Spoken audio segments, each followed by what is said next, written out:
It would be fair to argue that the internet was, for the most part, a rancid stew of awful in 2017.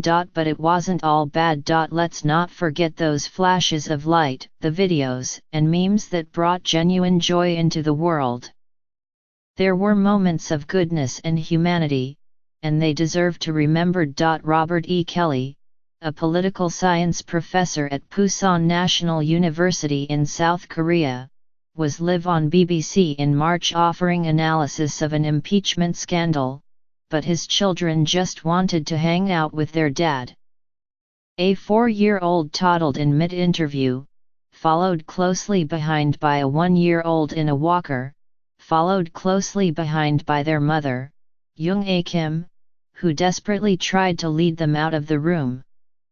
The result was unintentional slapstick gold, and a lot of people saw themselves in it. It is kind of ridiculous, Mr. Kelly said in an interview from Busan, South Korea, on Tuesday. I look there like Mr. Dork, and all of a sudden my kids come in and it's chaos. It's regular life breaking through the facade of work and formality that we put together for our jobs. His first concern was that BBC would never call him back. But his on-air opportunities have not suffered, and he has continued to appear on BBC, CNN, and CNBC. And while he and his wife have some concerns about privacy, will their daughter forever be known for this?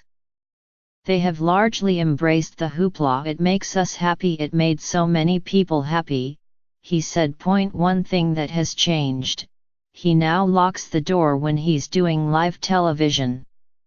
One thing that hasn't changed: his 4-year-old daughter still won't wait for him to finish his interviews.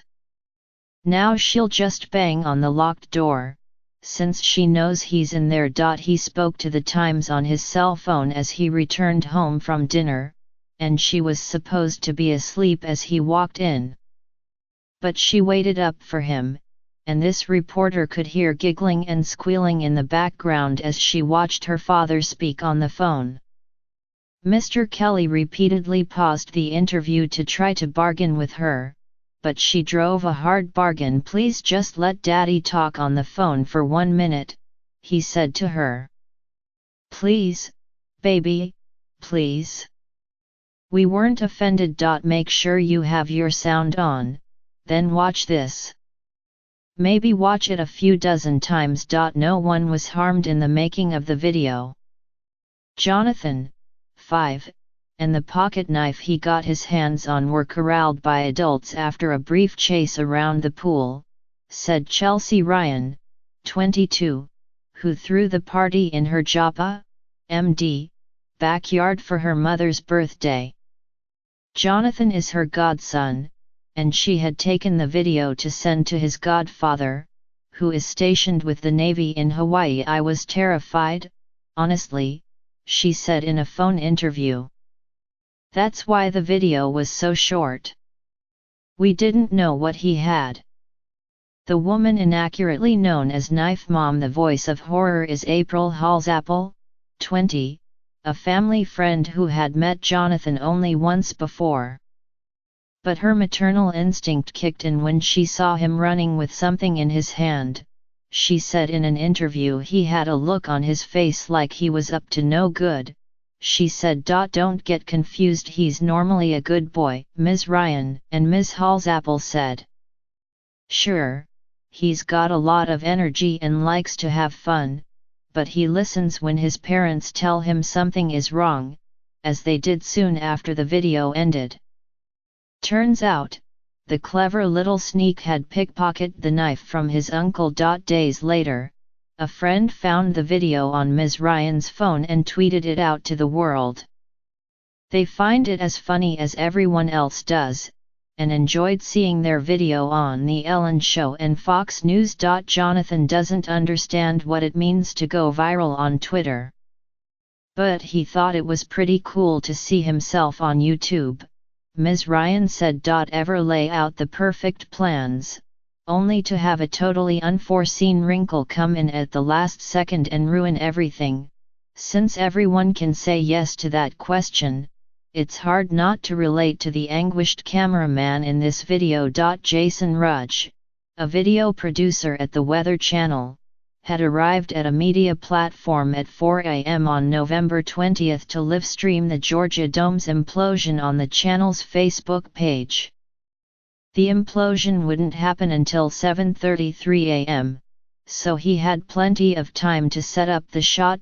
Organizers told the news media that the roads would be closed during the implosion, said Catherine Wong, a Weather Channel spokeswoman. At the moment of the implosion, all eyes were glued to their camera viewfinder, so nobody really knew the bus was pulling up until it was too late, she said. In May, Carter Wilkerson, a 16-year-old high school junior in Reno, Nevada, asked Wendy's or the fast food company's Twitter account how many retweets he'd need for them to give him a year's worth of chicken nuggets.